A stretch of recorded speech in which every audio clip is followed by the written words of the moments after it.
Yeah, so Easy, buddy.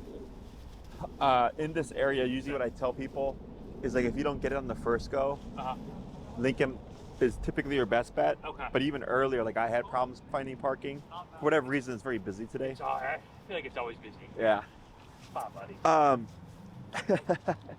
so we got a 5-month golden. Yes. All right. And he loves getting into stuff, as you can tell. Yeah, That's for sure. as puppies do. Oh, yeah. How'd you guys hear about us?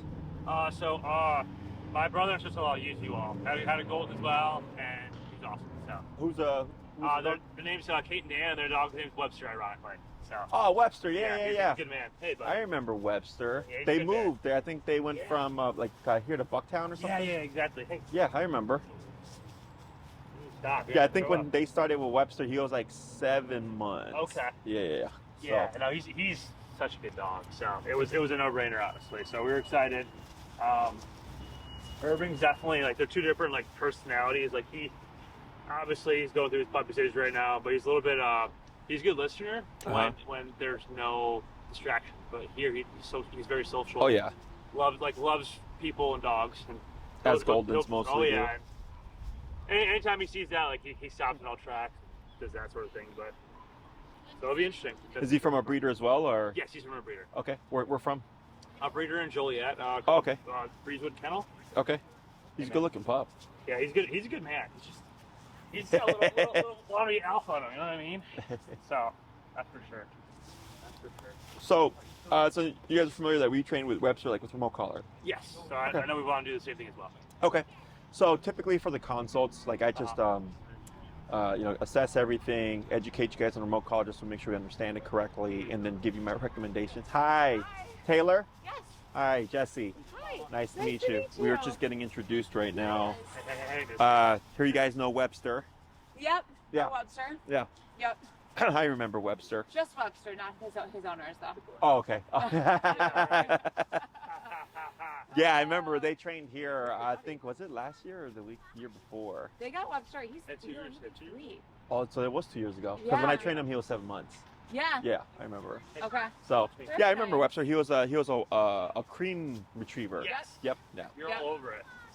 Well, I think he's the only Webster I've ever trained. So the names help a lot. I couldn't tell you. Seriously? Yeah.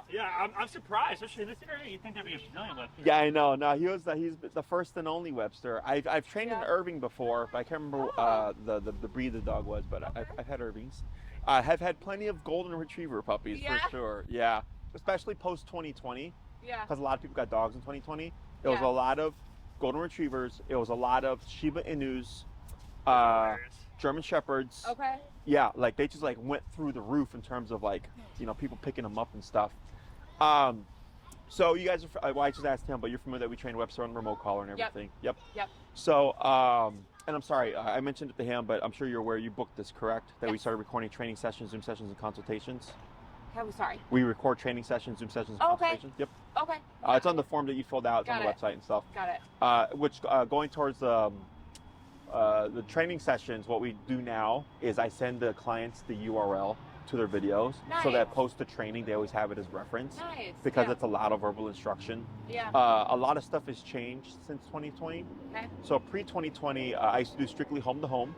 I used to travel to all my clients all over Chicago, the Yeah. suburbs and stuff. Yeah. And then I would work with the dog in front of you, and then I would work you with the dog. Okay. Okay. But once 2020 happened, nobody wanted me coming into their home. Nobody wanted me touching their dog. So I had to Okay. figure out a new way to train That dogs. makes sense. Yeah. So what I came up with is this verbal instruction training, which Webster did. Okay. So now I don't even, I just show up, you have your dog, you have the equipment, and I Yeah. coach you through everything. Okay. Oh, great. I don't really, if ever, have to touch the dog unless it's the owner needs a second hand or something. Got it. But 99% of the time, it's just you and your dog Oh my gosh. doing the training. Okay. So, are you familiar with what the technology of a remote collar is? Yes. Yes. Okay. Yep. So it's a muscle stimulator. They use the technology a lot on humans at chiropractic clinics and or physical therapist Okay. office. Have you guys ever had stim therapy? Yes. Yeah. Okay. Yeah. Yeah. It's the same technology. Yep. The way it's delivered is a bit different because for humans, because typically TENS units are used to break up scar tissue, ease Uh-huh. muscle pain or muscle tension, stuff like that. It's a continuous stimulation, whereas for dogs it's momentary, okay? Because we're trying to teach something, okay? So the technology is the same. It's just the muscle stimulator. As he keeps chewing on stuff. So what you can do is take your leash and clip it to his flat collar. Okay. And then I'm gonna coach you through just settling him down. Cool. Because right now, since you're sitting still, he's wanting to do stuff. Okay. And he's gonna get into trouble, as you can see. Yep. So you're gonna flip that. So what you're gonna do is every time Webster, and then relax, is anytime, is if you don't, if like, do you want him to chew on that stick? Okay. Is that fine, or do you? Yeah, I don't mind. Okay. I don't mind, yeah. So if he's chewing on the stick, fine. If he starts to chew on something else, what you're gonna do is you're gonna lightly pull up Okay. to pull him away from it, and then relax the moment he does. Okay. Okay. So you kind of just, when you pull on the harness, you're creating more frustration. Okay. So harnesses, are you familiar with what opposition reflex is? I'm not. What is So that? opposition reflex is when a dog feels tension, they want to go against it. So Okay. if you pull back, they pull forward. They You pull pull forward. forward, they pull back. Got You it. pull left, they pull right. They always want to go opposite to the tension. Got it. Okay. So the harness, because it's you can see the, how'd you say, the front part of it, it's on the Right. chest. That Right. creates a lot of frustration. It actually drives the dog more. Okay. So like, let's say Irving here, I was gonna say Webster, if Irving here sees a dog and he's like, oh, I want to play with that dog, Yeah. and you go, no, buddy, we're walking. When you pull him, you probably get something like this, Yeah. right? Because now you're creating frustration Yep. because you're preventing him from getting to the target. So that tends to agitate the dog more, and if anything, they become more pushy with it. Okay. Okay. So like harnesses, I don't recommend. For now, it's fine. Yeah. But because one, it gives the dog more of an advantage than it does for you. And over time, it can create negative behaviors that we don't want, like leash reactivity and stuff. Yep. But also, it empowers the dog even more. Okay, so here, I'm gonna Thank take this guy for Sorry. you. No, you're fine. He's special right He's not the He first also- puppy. So this is one of But- the things that's causing some frustration. He's very he wants to pick everything up in his mouth. Yeah. So, now. and I don't know what he has, and I'd rather him not swallow that because we've been dealing with some. GI issues Yeah. Yeah, or digestive stuff. Yeah. So He's Looks like you got some dirt there. oh yeah. Okay. Little Oreo pie there. I like literally get in there and I like try to. Yeah. No worries. I think it's I think it's going on. There we go. So I'll keep an eye on him now.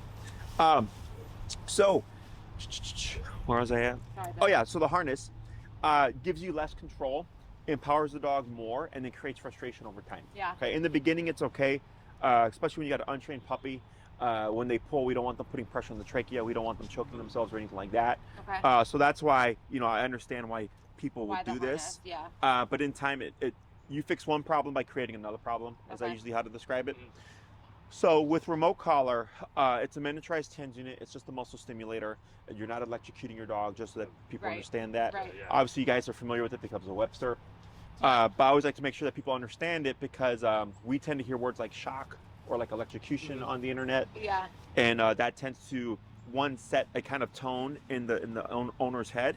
But then also when we describe it to other people, like my job is to educate. So if you're like, oh yeah, we got an e-collar and we shock our dog, Yeah. then that person's like, well, I don't want to do that. You see what I'm Yeah, saying? right. Right. Absolutely. Right. So I we appreciate usually, you breaking that down. yeah. So we usually refer to it as like a nick or stimulate or Yeah. stim because that's actually what it is. Because there's already a stigma around it. Remote collar gets a bad rap because of in the dog training world. There's a lot of drama. There's the positive only front, and then there's Yep. trainers like myself, Yeah. and they're like constantly Button at heads. war. Exactly. Yeah. Yeah. And like I don't care how you train your dog. I just Yeah. care that you train your dog and Right. understand that each method has its limitations. Right. You know? Right. So with remote collar in my book, it has the highest ceiling. Okay. Right off the bat, we have off-leash control. Mhm. So like I had a client, they live a few blocks from here. Okay. Yeah. It was like 6 a.m. in the morning. Yeah. They took their dog to the park off leash. Yeah. They had only had one class. Okay, they had their first class, and then it was Oh. between class 1 and 2 that this happened to them. Okay. They're at the park 6 o'clock in the morning, and their dog had leash reactivity, which is lunging and barking at dogs on a leash. But Okay. then there was a nemesis in the neighborhood. Okay, Okay. so 6 o'clock in the morning, they're like, oh, okay, we should be safe. They let the dog off leash at the park. The nemesis walks into the park. They see each other. Their Oh. dog takes off.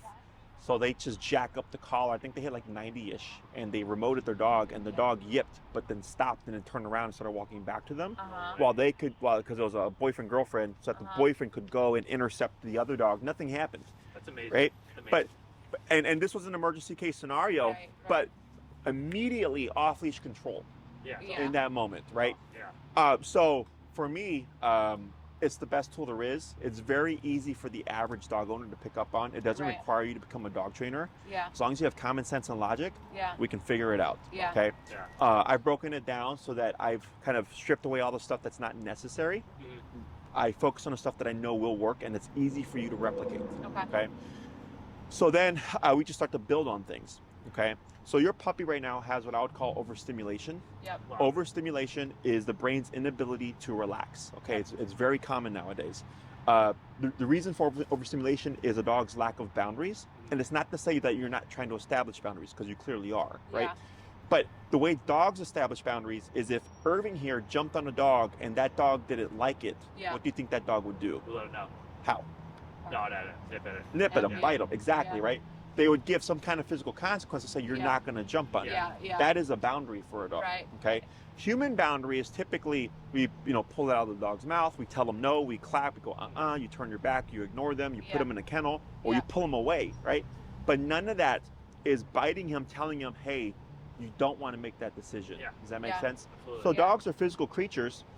They nip and bite each other, both for correction, affection, play. I'm sure you've seen him grab a dog's fur and dogs grab his fur and they pull on each Yeah. other, right? They're very physical creatures. So a lot of the training methods that are around nowadays try to avoid that kind of stuff because it's deemed as bad. And I Uh-huh. go, but dogs do it to each other all the time. Right. You know, Yeah. like this here's a dog bite. You can see that there. Uh-huh. It's 10 Good one. stitches. Yeah. Yeah, it's a good one. Wow. Good one. A convenient one too, because I just do this now. My other, I have a 6-inch scar here from a Rottweiler bite. So that one was a little bit more awkward. It's just like flash Wow. people, Yeah. you know. This one. Oh my So God. this one's more convenient. So this was a dog that didn't want to go in a kennel. Okay. Okay, he's a Great Dane. He's not aggressive. He had never bitten anybody before this. He Yeah. has never bitten anybody after this. Happened November-ish of 2019. Wow. Okay, within 4 hours of being dropped off of my facility. Because ironically, I hadn't had a dog that big before, so I was Yeah. like, well, let me see if he'll fit in one of my kennels. Yeah. He wasn't, Mhm. but then also he wasn't going to go in, and he Yeah. bit me. So I called the owners. I said, it's okay. Your dog's not aggressive, because that's the first thing everybody thinks. I go, your Right. dog freaked out. They panicked. The only way he knew to handle the situation was to stop the Mhm. threat, and I was the threat. Mhm. Okay. So then I healed up, trained the dog. He still comes to daycare. He still comes to boarding. We have no Okay. issue ever. That's awesome. Okay. Yeah. So, but dogs are physical creatures. So that's why I Yeah. like to use that example, because he's not aggressive. He was just trying to establish a boundary, because like, dude, I don't know you. I don't know Yeah. where I'm Right. at. I'm Not going doing in. that shit. Exactly. Yeah. Right. So he used physicality, which is what dogs know, to get me not to do that. Right. Yeah. So remote collar, I like to refer to as a bite on a button. When you press it, it allows us to stop things, to Mhm. correct things, but we can Okay. also use it to teach things. Okay. Okay. So e-collar can do two things for you.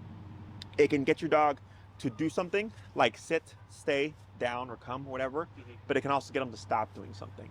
Right. So if he's chewing on some dirt and you're like, hey, bud, you can't chew on that. Yeah. Or Yeah. if like he's barking at something, like, I don't want you to bark at that, you now have a means of also telling him to Okay. not do that at the press of a button. Mhm. Does that make sense? Yeah. Absolutely. Makes Question so far.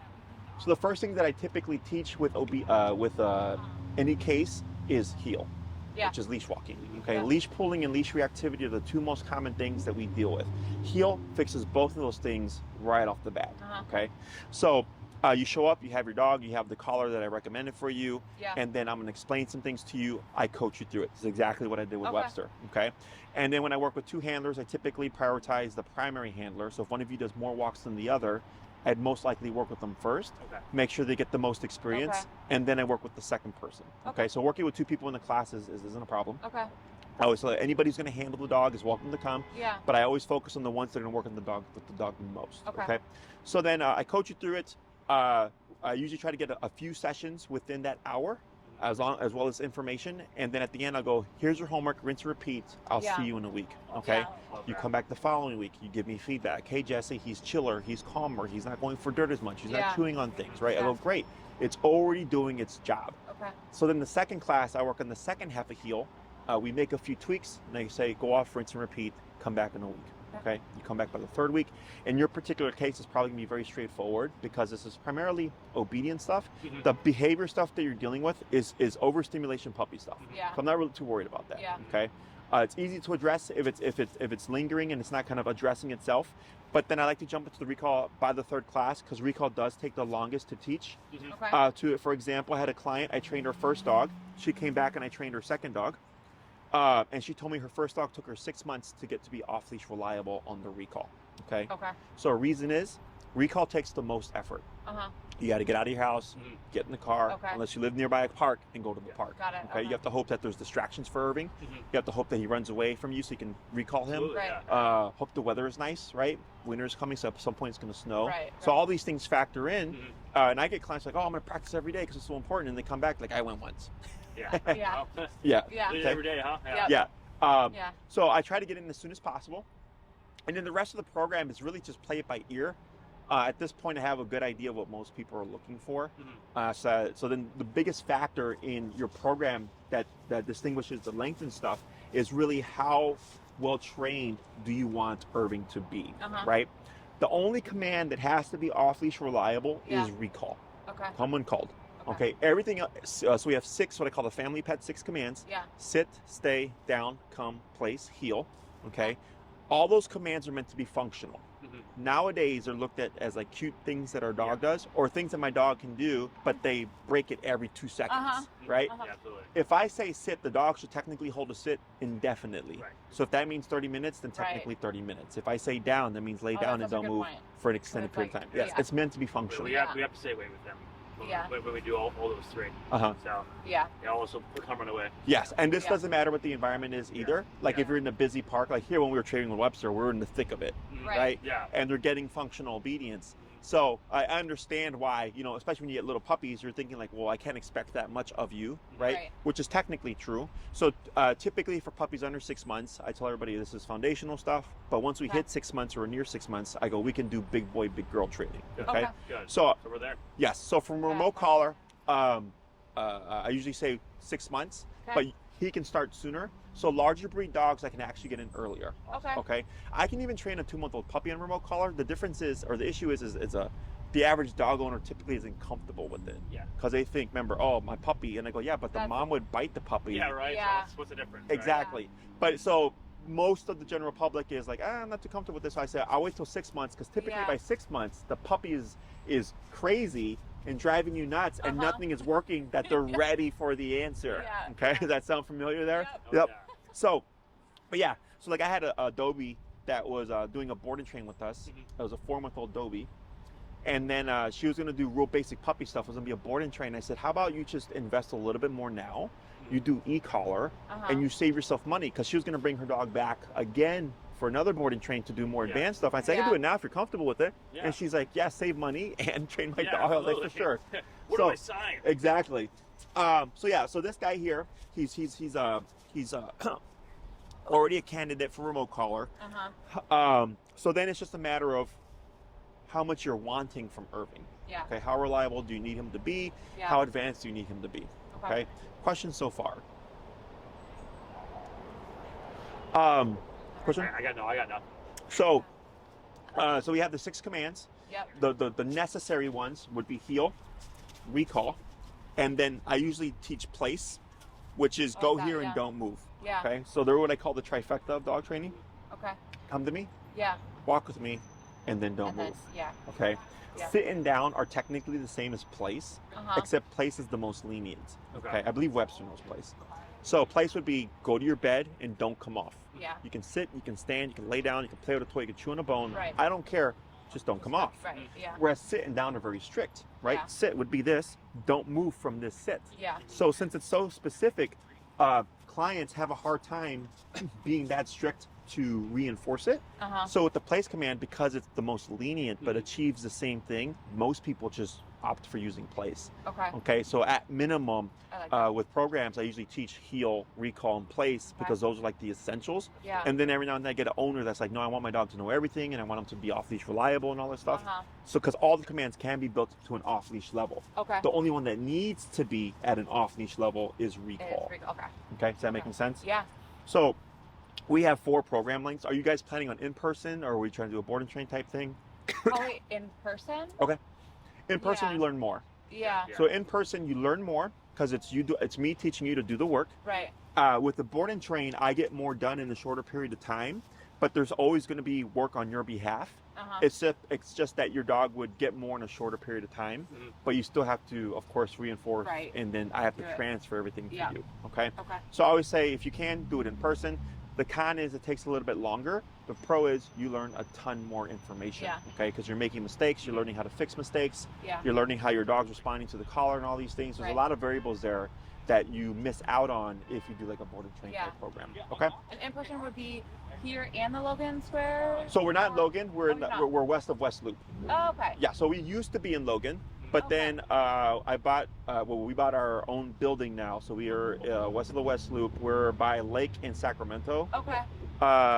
The Logan, we used to be by Diversity and Western. We left that September of 22. Oh, okay. Okay. Yeah. So then primarily will we come here or? Depends. Yeah. Okay. So we're already. I'm trying to stick it out here for as long as I can. Okay. But being here all day, I eventually do get cold because I'm just So then we're gonna start transitioning people to the facility. Okay. Okay. Obviously, with traffic, not to cut you off, it's probably closer to us. Oh yeah, for sure. Sacramento. To go and, down the. Yeah. Because we're up in North Center. We're western Irving, so straight shot south. I see. Yeah. So like coming down the highway would be easier. Sure. Yeah, we have there's an exit over by us. It's just a little bit more west or south, actually, I think, of us. I'm bad with the expressway and highway names. I just know where they're at. And also like and Tina will help you with like timing and stuff like that, so that you're not stuck in the middle of traffic. But where we train doesn't matter. Right. So clients like training here because of the experience of being with the distractions. But the way that I teach, it doesn't matter. Okay. So I teach you essentially how to think like me, how to kind of problem solve, so that when you come out into the environment, you're like, okay, Jesse said this would happen. All I need to do is raise up my number, and at some point, Irving's going to be responsive. Okay. And I break it down for you. So in the beginning, that first week is you kind of getting calibrated with the collar and getting comfortable with it and stuff like that. And then once you start to see it work and everything, it's like, okay, I know what to do now. And then you just keep practicing and applying things. Okay. So it's nice because we can focus and not worry about being cold out here. But either it's like this. This is great. Yeah. This isn't like too bad. Yeah. But after 8 hours. Bring you down a little bit. You want to stall off. Yeah. Like right now I have wool socks and these have like a fleece lining or whatever, and my feet are already cold. Yeah. Crazy. So, because I'm usually standing, we're not like right now we're standing. Like my last consult before you guys, he showed up in just like a hoodie. And in the beginning, he was fine, but within 5 minutes, he was just like, he was just shaking. I'm like, sorry, dude. Because he was another client referral. And there was like a little bit of sun too. Yeah. And he was still just sitting there shaking. But yeah, so location doesn't matter. Okay. In terms of like length of time and stuff, it comes down to how much you're trying to achieve with Irving here. Okay. So we have 3, 6, and 9. We have 3, 6, 9, and 12-week programs. Yeah. The 3-week is really for a person that's just like, I want to walk my dog. Yeah. It's really geared towards people on a budget. They have like leash reactivity, and that's like their primary concern. Uh-huh. You're around at minimum 6, Yeah. and if you want to do more, you could do more. Okay. So I believe Webster did 6, if I'm remembering correctly. They did, they did do 6. So with 6, because in your particular case, it's just obedience. Obedience is pretty straightforward. I know what I can get done in a period of time as long as you're doing your homework. Okay. That's always the biggest variable is the owner doing their homework. So it's 2 classes on heel. The 3rd class is recall. The 4th class would most likely be placed like stationary control. And then classes 5 and 6, I usually leave it up to the owners. Okay. So some owners like to take what they know and start to advance it to start already working on like off-leash type stuff. And then other owners were like, I would like to learn all the commands like stay, sit, and down.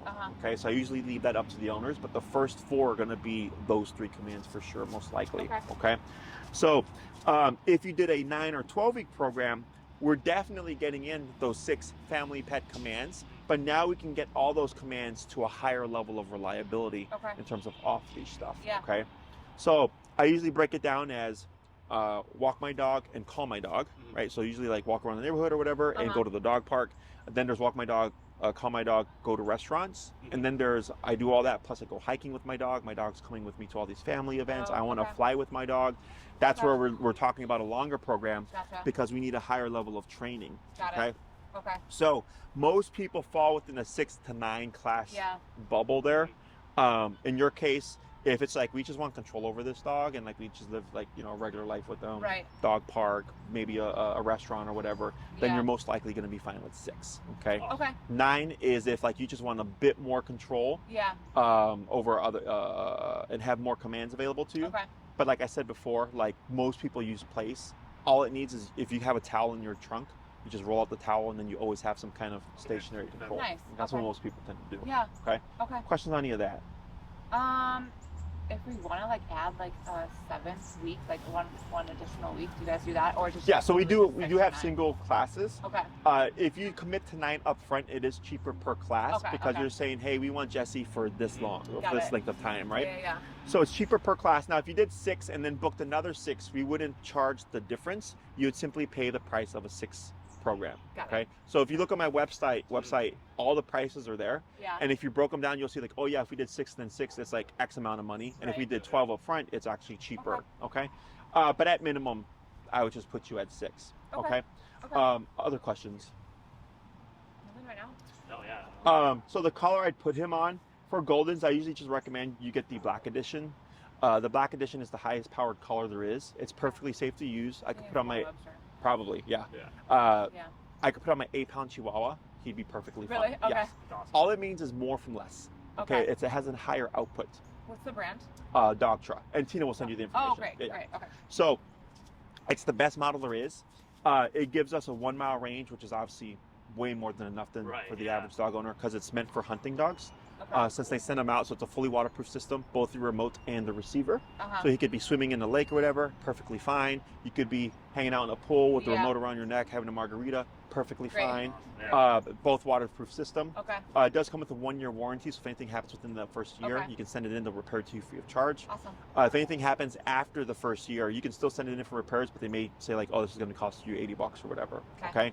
The most common thing that we come across is that the battery does wear out because it's a rechargeable lithium battery, Okay. much like your cell phone. Yep. They're like $20, very easy to replace on your own. Cool. Okay. Otherwise, they last a really long time. So like I had my first e-collars for 10 years before they finally crapped out, and then I went and got some new ones. Okay. Okay. So yeah, it's a really long Nice. time. It runs around $340-ish with tax. Okay. It's an investment, but like I said, as long as you Right. take care of it, like Right. it's gonna last you for years and Okay. years and years. Okay. Great. Yeah. So like Webster, it's funny because I use him a lot as an example Really?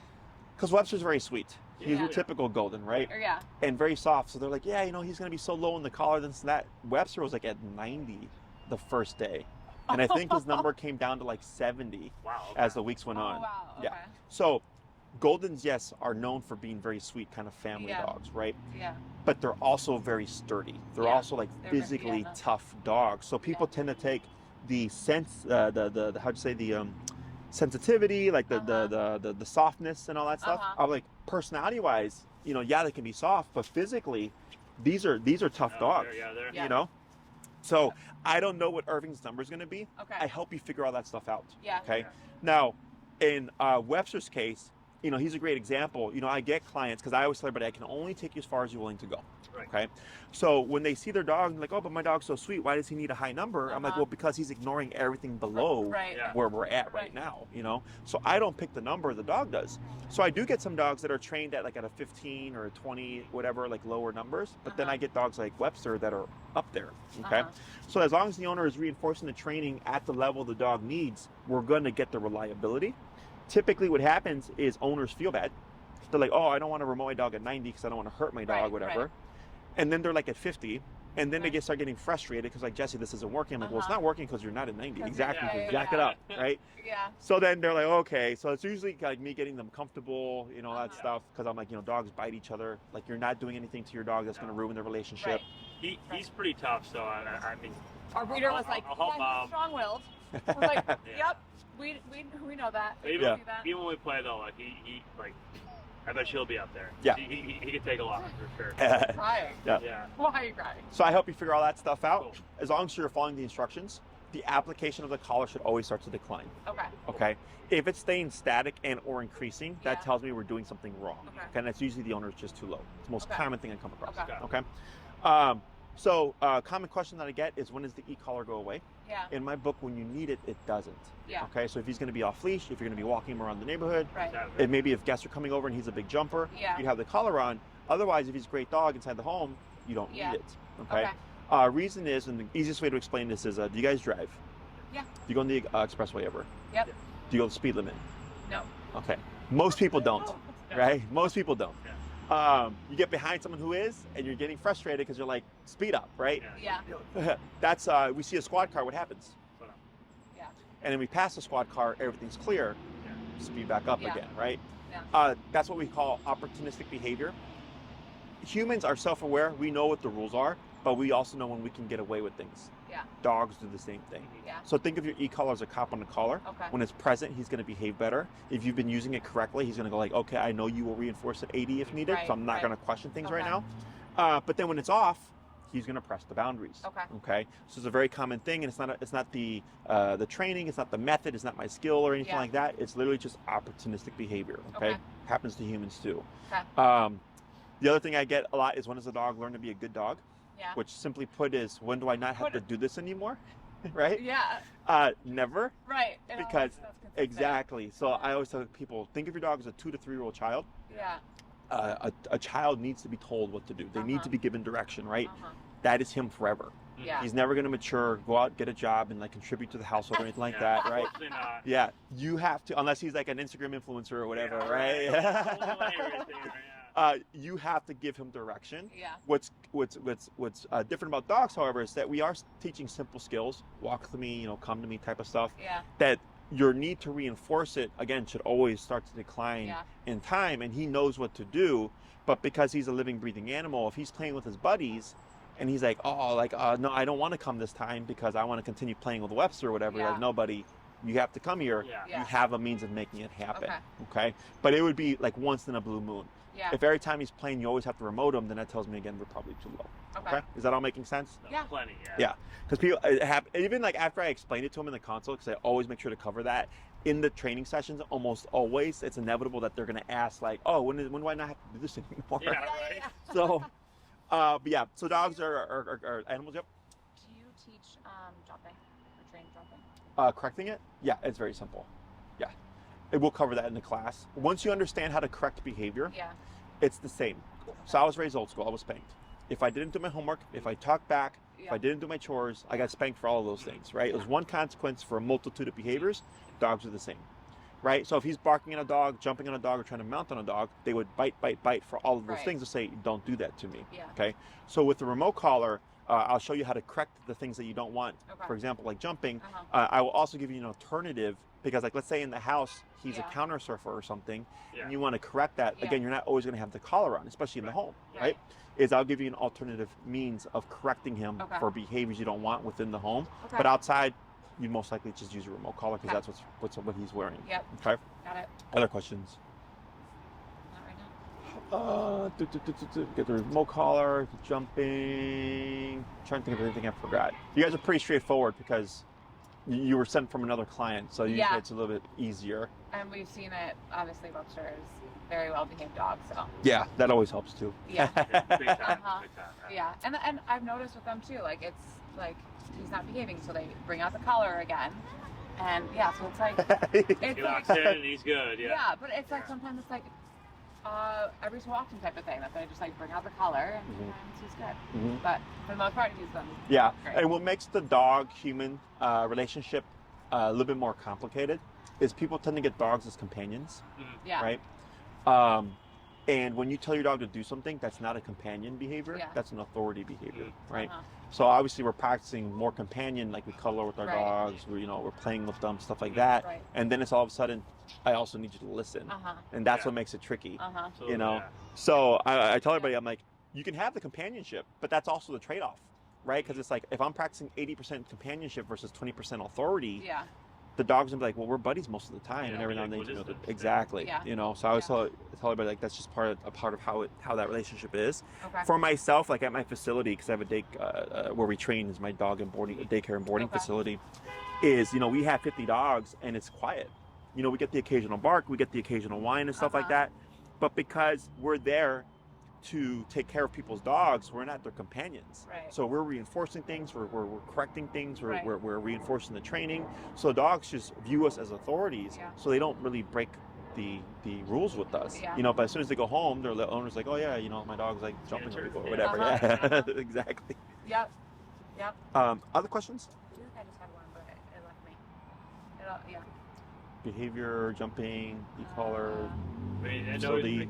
it's probably like, you know, he's asking, hey, how far do you guys want to go with it, right? Yeah. So I mean, I know the reason. I think the reason why you asked for like, you know, the additional 6 weeks, maybe looking to what 9 or 12 weeks looks like as well, because I know ideally we would like to have. Yeah, that's where I was going. Yeah. Go ahead. With just because you probably already know this, we have a place up in Monaco, Wisconsin, and we also have suburb life of like going to my parents in Crystal Lake and going to his families, and so I think the goal is to just like have him off leash as much as possible. Sure. Especially when we're up north, when we're just going on the trails, and I want him to be able to recall and come mental. So Sure. just those. Okay. things. So Yeah. within a 6-class program, Yeah. realistically speaking, we could most likely build to an off-leash recall and an off-leash heel. Okay. Okay, and those are very functional. Okay. If you do like a 9 to 12 week, we're just making sure to cover the sit, the down, and the stay. Yeah. And spending a bit more time on building off-leash reliability. Okay. Okay. So typically with the longer program, like let's say you do 12, Mhm. and I go, okay, you're doing 12. I know what your goal is. Okay. Is I format the program differently. Right. Okay. Right. For the most part, it's heel 2 classes, recall, and then the other stuff. But I format it a little bit differently because I know what you're trying to get to. Mhm. By class 8 or 9, most likely 9, at that point you'll technically have all the information, Mhm. and then I'll tell you, take your time, go off and practice, Uh-huh. come back when you're ready. Okay. Okay. So then you're gonna make mistakes. The dog's gonna make mistakes. You might forget some things. You might screw up some things, right? Right. You come back a month and a half later for your class number 10. Yeah. You're like, hey Jesse, we're having this problem. I help you correct it, Yeah. and then I give you a little bit more things to push. Your obedience. Uh-huh. You go off again. Come back when you're ready. Okay. Okay. To get off-leash reliability takes time. Absolutely. Yeah. When I get clients that want to do week by week by week by week, which is fine if they want. Yeah. They're in class 11, and I'm like, how'd it go this week? Oh, Jesse, I work, and then I got sick, and I didn't get any practice in. So I'm like, Yeah. why are we here? Yeah. Right? Yeah. I'm like, we're here because you want to, but I was Yeah. like, this is why I Wasting, suggested yeah. spacing Right. it out, right? Yeah. Right. If we do a shorter program like the 6-class program, that almost always is for sure week by week, because everything is being taught, and then I'm helping you advance things, but it's not as rigorous. Okay. You know, like you'll have the information, then it's just a matter of like going off and practice. Okay. So if you do like a 9-week program and same thing, you're like, yeah, we would like to have these things off leash and stuff. Then I go, okay, I'm gonna format the program this way. Most likely the same thing, except maybe by class 7 or so, I'll Yeah. say, okay, now go off and take your time Okay. to go practice. Okay. I've also had clients do half of a program one season, Yeah. go off and practice during the fall and winter, and they'll come back in like Oh, the okay. next spring and summer, good, and then yeah. they'll finish off the program. Okay. As long as we know what you want to do ahead Yeah. of time, we're perfectly flexible. Okay. The issue is just like when people book all these times and then they're like, oh, okay, I'm gonna, space these out now, Yeah. and then we've not booked that time slot, so then I have this empty slot in the middle of my Okay. day. So as long as we know ahead of time, it's great. And usually I'll talk with clients when they have longer programs to kind of get a feel for what they're thinking. So this Yeah. way I let Tina know, like, hey, by the way, this client's most likely going to start spacing things out in a couple Got of it. weeks. Got it. So she's just aware of it, and she can already start adjusting the Okay. calendar as needed. Okay. Okay. Cool. But yeah, completely up to you. And I've had it happen where like people buy a 12-week program, Yeah. and then by class 9 or 10, they're like very happy, Yeah. and they're like, what do I do with these 2 classes? Uh-huh. So I'll tell them you can either pocket them, they won't Yeah. expire. You always, Yeah. if something comes up like behaviorally, or Yeah. the dog's exhibiting a behavior that they never saw, like resource guarding, and they want to address it, we could do that. Okay. Or because I do run in my daycare and boarding facility, our dogs that have trained with us are welcome to utilize our services. Oh, nice. Whenever they'd like, or whenever Okay. you'd like. You can convert it to credit, and then we put that credit towards like a boarding stay or whatever. I've also Nice. done that for clients.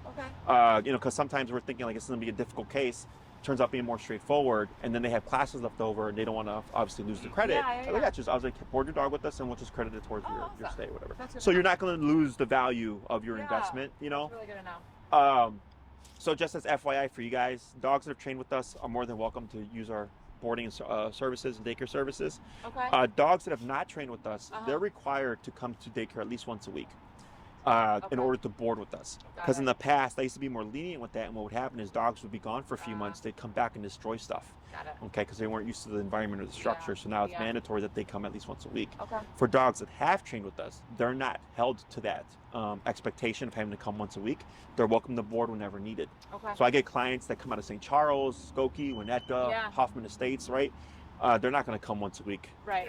From the suburbs. Right. So they've trained with us. They can board their dogs whenever they like because we have the tools that we need to correct them and address anything should problems happen. Okay. But because their structure is the same structure that we have at my facility, it also is an easier transference for the dog coming from home to the daycare boarding facility. Okay. So it wouldn't be an issue. We would do the standard, shots and vaccinations, and we usually recommend a day or two prior just to prep the dog. But you don't have to do like the whole once a week spiel or whatever. Gotcha. Okay. Anything else? No. Yeah, I mean, I think we told you like what we're looking for and all that. And so you recommend just starting like now? Yeah. Whatever you'd like. So keep in months, mind that winter is coming. Yeah. So even if we're training on my facility and where it's nice and comfortable, you yourself will be outside. Exactly. Yeah, I mean, regardless, though, we'll be outside anyway walking in. Yeah, that's one part of it. Just dress warm. Yeah. And the training I'm not worried about that. exercises, I recommend at least 20-minute walks a day if you can. Okay. The recall is going to be the hardest one because if it's cold outside, recall you're going to be out there for like 45 minutes or whatever. He'll probably be perfectly fine, but you guys might get a little, But once you understand how to train the dog and the dog has the foundation, they don't fully forget it. Okay. So that's what I love about remote collar. So I had a client, I trained his dog summer of 2019, and then with COVID and everything, he got lazy, and then he got a new partner. And then the partner wasn't aware of how to use the tool and everything. So they just literally wrapped up a refresher course. So we're 4 years later, right? But the dog on the first class, he asked me, and I put it up on my Instagram as a highlight video, whatever. He's like, "Do you think he remembers?" I go, 100%. Yeah. And within 5 minutes, he was walking perfectly. Wow. That's awesome. Right? Wow. Because what happened was the owners forgot the stuff. But the dog did not. Got it. So we just had to tighten up on a few things, and Okay. like a light switch, it just came back. Got it. Okay. I've had clients either get sick and then couldn't do anything with the dog for months. I've had clients go out of the country for months, and when they come back, they're like, "Oh, Jesse, like my dog's sloppy or whatever, unreliable." I said, "Don't worry." I was like, "Just put the collar back on, practice the exercises like we did, raise the number if needed. It's all going to come back." And sure enough, it just comes back. It's like riding a bike. Right. That's why, with remote collar gets a bad rap, and people are like, "Oh, Jesse's a lazy dog trainer." I'm like, "No, I'm not." I'm like, "I can train dogs, no problem with any method there is. Yeah. It's the owner." Yeah. Plus, I want the off-leash reliability. I want to make sure that no matter what happens, I can regain control of my dog. I have the off-leash control. If something happens and I'm sick, whatever, and I can't practice for, a couple of months, or whatever, I know I'm not going to lose anything. It's there. It's the best tool that there is, which is why I train all my dogs over 6 months on a remote collar. There's no exceptions. Okay. So if somebody came, I actually had this happen. It's a family friend. They're like, "Oh, we train our dog on a prong collar." I said, "No." I was like, because the price that you're paying, right? Because I think I'm the most expensive trainer in Chicago. When you look at the price that you're paying and what we achieve with the prong collar, when you leave the program, you're gonna be like, "That fucking wasn't worth it," right? Because all the limitations. With remote collar, my limitation is all the way up here. So I go, I know when the owner goes, "Well, I'm spending X amount of money on this." When they leave, they're like, "Oh wow, like I'm very happy with this investment." Plus, I don't have clients coming back if ever, really. Like I had this guy. Henry, and I've had like maybe one other dog. The dog's name was Jax. I worked with her last year, and I trained her dog, same thing, like 3 to 4 years ago, and she just wanted a little refresher. But other than that, like I rarely, if ever, get clients coming back for more training because it's lifelong. Once it's done, unless you want to teach more things, then they go, "You don't need to come back, really." So. Okay. Awesome. Anything else? Oh, man. I think that's it. Thanks for wrangling him around. Yeah, no thank worries. you for- No, there's hope for him. Thank God, yeah. Start using benches? No, put them back on your, because here, once you start moving, it's going to get a little bit more difficult. Yeah. And I don't want you putting any pressure on his trachea and stuff. So for what you're using it for now, it's perfectly fine. And then once you get started with the training and stuff, all you'll need is this setup here. This is probably going to be garbage unless you use it like in the car for like seatbelt. and then your remote caller, and that's pretty much it. Okay. Okay, it's pretty simple. And if there's anything you forgot to ask, you can always email Tina. Okay. If it pertains to me, she'll reach out to me. I'll send her an answer. She'll get back to you.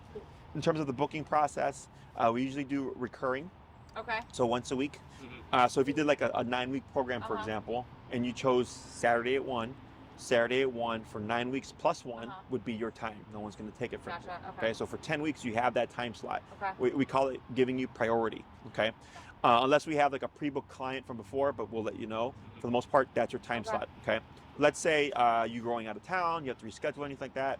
As long as you give us a 48-hour window, we're perfectly fine. Cool. You won't lose the class. If you cancel within 48 hours, we give everybody a freebie cancellation because we understand things happen.